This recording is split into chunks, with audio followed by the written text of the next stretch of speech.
Hello. In this tutorial I will show you how to navigate the scene in 3D Studio Max. First of all, you need some prior knowledge about the user interface. You can see my other tutorials about the user interface on the page www.macrotutorials.com. OK. When I say navigate the scene, it means move you around your object, change the point of view, zoom in and out and so on. Let us start. This is the screen what appears when you open the program. The first thing we need is a scene. I will use one that I created previously to show you. So, I select in the main menu bar the section of File. Choose Open. And appears this dialog box. Now just select the location of my file scene. And when I choose the right folder, the dialog window shows a list of the files with the extension Max. Then select the file and click the Open button. Wait until the program loads all the information. Like this is a simple scene, the file loads very quickly. Note that appears 4 viewports. Perspective, top, front, and left. This is the default configuration of 3D Studio Max. The only one in 3D is the perspective, and note that looks different to the others viewports, because it's the only one that in the moment does not appears in wireframe mode. The other viewports show the scene in 2D, 2 dimensions. The front viewport shows the scene from the front. The left viewport shows the scene from the left. And the top viewport shows the scene from the top. Note that the perspective viewport in the moment have a yellow light surrounding the interior. This means this is the active viewport.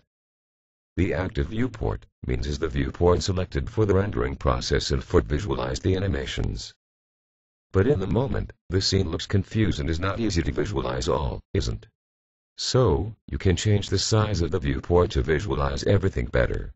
Just move the mouse over the separations line between viewports and now the mouse pointer changes of form to a double arrow. You see. Making click and holding and dragging, you can resize the viewports. When you move the mouse over the center of the separations between the viewports, the mouse changes of form to a quadruple arrow. Like this. And if you make click and hold it and drag, this resizes all the viewport at the same time. Like this.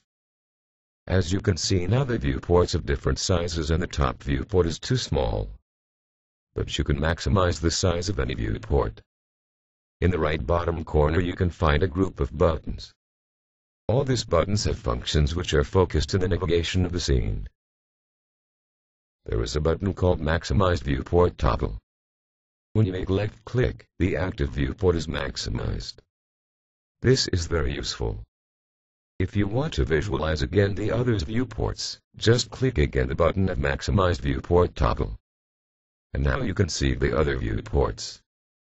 Let's try it with other viewport.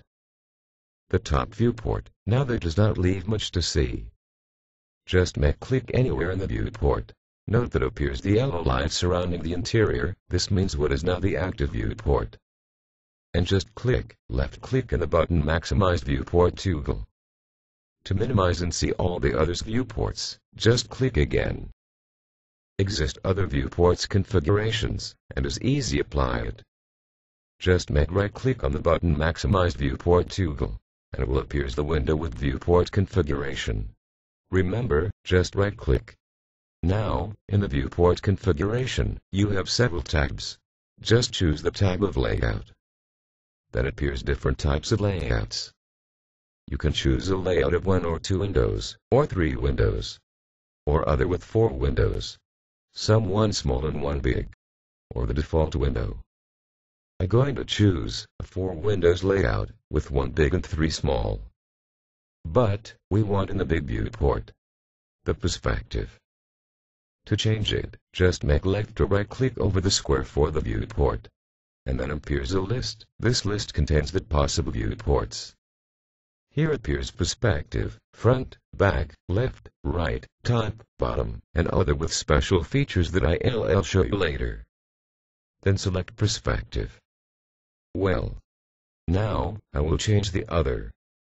In this one, I want the top viewport. Just left or right click and select top. In this other I want the front viewport. and in this one, the left viewport. And now just click the button OK. And the new viewport configuration is applied. But, the scene still is not clear. Some viewports are too far and others too close. To solve this, just zoom into the viewports. You can zoom all the viewports at the same time, making click on the button Zoom Extends All. Now all the viewports are showing everything in the scene. You can zoom in or zoom out into a specific viewport using the scroll wheel in the mouse. Just select the viewport, making click anywhere, and rolling the scroll wheel forwards to zoom in, and backwards to zoom out. Now with other viewport, just make click anywhere to make it the active viewport, and move forwards to zoom in, and backwards to zoom out. If you make left click over the button at Zoom Extends All and hold it for a moment, appears another button Zoom Extends All selected. Let us choose this button. If you click this button and you don't have anything selected, works exactly like the previous one, and automatically zoom all windows to fit all in the scene. But if you have one or more objects selected, this will zoom all the viewports to fit these objects. Let me try the sphere. I may click over the sphere to select it, and now click on the button Zoom Extends All selected. Now all the viewports fits to the sphere. Sometimes with another click fits better. To fit to all the scene, may click on an empty space on the active viewport. This to unselect the objects, and click again the button. To return to the previous button, make left click over the button at Zoom Extends All selected and hold it for a moment. Appears another button Zoom Extends All and choose this button. But if you want to zoom and fit only one viewport, then click on the button Zoom Extends. Let us try with a perspective viewport. Just click on the button at Zoom Extends and all the scene fits in the viewport. Like in the previous button, if you make left click and hold it for a moment, will appears another button. Zoom Extends selected. If you click on it, and doesn't have any object selected, this will works exactly as Zoom Extends. But if you have one or more objects selected, this will fit the window to visualize the selection. With the sphere selected, click on Zoom Extends selected and the sphere fits the viewport. If you want to visualize all the scene again, just click on an empty space in the viewport and then click the button again. To get back the button Zoom Extends, click and hold it for a moment, and choose the button at Zoom Extends. What will fit the entire scene in the viewport? Doesn't matter if you have an object already selected. To this moment, we see how to fit the scene or an object to the size of the viewport. Now, we'll see how to zoom in or out, how much as we want. To do this, you can use the zoom button. Is this? When you make click on it, the mouse pointer changes of form to a magnifying glass. In the active viewport, in this case the perspective viewport, make click and hold it. If you move the mouse up, the image zoom in. Like this. And if you move the mouse down, the image zoom out. See. To deactivate the zoom tool, just press the escape key in the keyboard, or make right click anywhere. Or make click in the button select object in the main toolbar. This one, remember you can zoom, in the same way that I just show you, using the scroll wheel in the mouse. Just move the mouse over the active viewport and make left click, anywhere. Now, roll out the scroll wheel forwards to zoom in, and backwards to zoom out. This usually it's more faster. This tutorial will continue. Find the second part in www.macrotutorials.com.